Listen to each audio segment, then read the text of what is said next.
अस्सलातु वस्सलामु अलैका या रसूल अल्लाह व अला आलिका व अस्हाबिका या हबीब अल्लाह। लब्बैक लब्बैक लब्बैक या रसूल अल्लाह। मैं अपने सुनने वाले तमाम उशाकान मुस्तफ़ा सल्लल्लाहु अलैहि वसल्लम को ये इंतहाई अफसोसनाक ख़बर दे रहा हूँ और कन्फर्म कर रहा हूँ कि कायद मिल्लत इस्लामिया अल्लामा हाफिज़ ख़ादिम हुसैन रिज़वी साहिब रज़ा इलाही से इंतकाल फरमा गए हैं।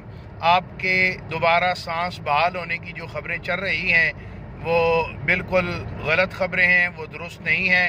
आप अल्लाह की रज़ा से ताजदार मदीना सल्लल्लाहु अलैहि वसल्लम की बारगाह में हाज़री के लिए रख्ते सफ़र बांध चुके हैं।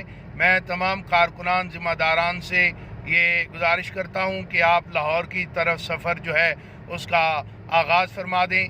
इंशाअल्लाह लाहौर पहुँचकर नमाज जनाजा का जो ऐलान होगा वक्त का उसका भी ऐलान कर दिया जाएगा। फ़िलहाल इतना आपको कंफर्म कर रहा हूँ कि क़िबला अमीरुल मुजाहिदीन जो हैं आप रज़ा इलाही से विसाल फरमा गए हैं।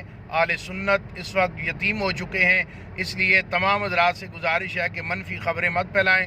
ज़्यादा से ज़्यादा दरूद पाक पढ़ कर क़िबला अमीरुल मुजाहिदीन की बुलंदी दर्जात के लिए दुआ फरमाएँ और लाहौर की जानिब सफ़र करें। इंशाअल्लाह जनाजा जो है उसका ऐलान बाद में किया जाएगा। अल्लाह ताला क़िबला अमीरुल मुजाहिदीन की जुमला दीनी खिदमात को कबूल फरमाए और ताजदार मदीना सल्लल्लाहु अलैहि वसल्लम की उन्हें शफ़ाअत नसीब फरमाए। जज़ाकल्लाह।